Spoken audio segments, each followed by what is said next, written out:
வணக்கம். நம்ம இன்னைக்கு என்ன பார்க்க போகிறோம்னா, அண்ணா பல்கலைக்கழகத்தில் நடந்த பாலியல் வன்புணர்வை பற்றி ஏற்கனவே பேசியிருந்தோம்.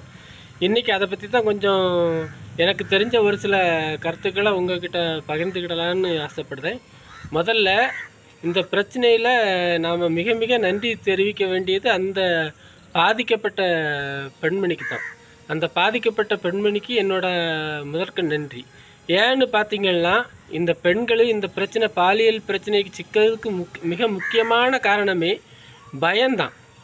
அதாவது ஒரு குடும்ப பெண்ணாக இருக்கட்டும், இல்லை எந்த ஒரு பெண்ணாக இருக்கட்டும், தைரியமாக எந்த ஒரு ஆம்பளையும் போய் தொடும்போது அவங்க சொல்லக்கூடிய வார்த்தை என்னன்னு பார்த்தீங்கன்னா, இதை நீ வெளியில் யார்கிட்டையாவது சொன்னீங்கன்னா நீ தான் என்கிட்ட பேசுன, இல்லை நீ தான் என்கிட்ட தப்பாக பேசுனேன்னு அதை சொல்லிடுவேன் அப்படின்ட்டு மிரட்டுறாங்க.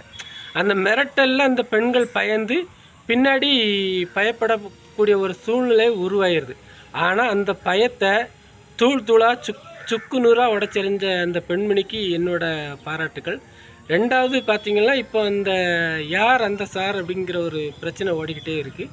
அதாவது யாருமே இல்லை, அந்த ஒருத்தன் தான் அந்த பெண்ணை மிரட்டினான் அப்படிங்கிற மாதிரி அவன் சும்மா அந்த பெண்ணை பயமுறுத்துறதுக்காண்டி ஃபோனை சைலண்ட் மோடில் போட்டுக்கிட்டு யாருக்கிட்டேயோ பேசுகிற மாதிரி ஆக்டிங் பண்ணணும் அப்படின்னு ஒரு தகவல். அதுவும் நம்பும்படியாக இருந்தாலும் கூட இந்த பெண்ணை திரும்ப எஸ்ஐடி, அதாவது மகளிர் தேசிய ஆணைக்குழு விசாரிக்கும்போது அந்த பொண்ணு தைரியமாக இல்லை, அந்த சார்னு சொன்னதை நான் பார்த்தேன், இதுக்கு மேலே ஏதோ ஒரு சார் இருக்காங்கங்கிறத ஆணித்தரமாக அந்த பெண்மணி கூறி இருக்கிறது ரொம்ப ஒரு அதிர்ச்சிகரமான செய்தியாக இருக்கட்டு.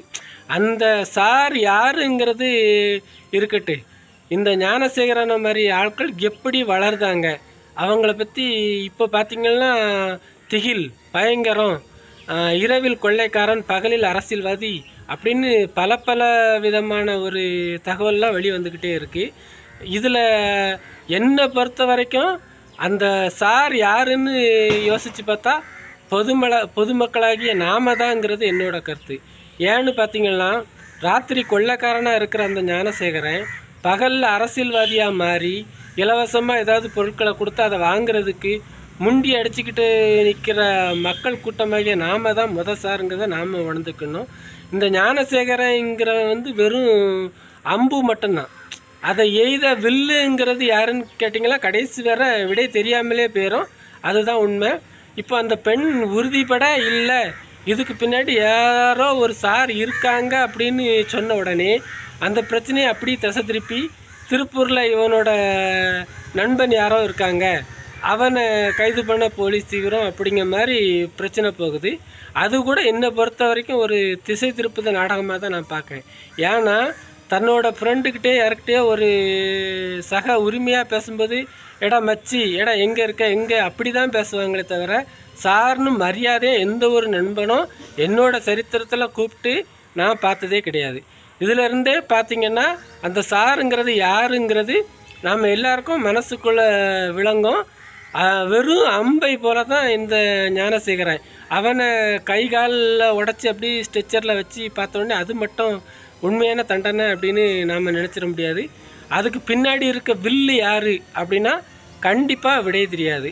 ஆனால் அதுக்கு முக்கியமான காரணம் இவங்கள மாதிரி ஞானசேகரனை மாதிரி ஆட்கள் அந்த வில்லாக இருக்கிறவங்களுக்கு களத்திலிருந்து வேலை செய்ய பணபலமாக இருக்கட்டும், இல்லை ஒரு ரவுடிசமாக இருக்கட்டும், ஏதோ ஒரு வேலை செய்ய களத்தில் நின்று வேலை செய்ய அந்த பின்னாடி இயக்கக்கூடிய வில்லுக்கு ஆள் தேவைப்படுது.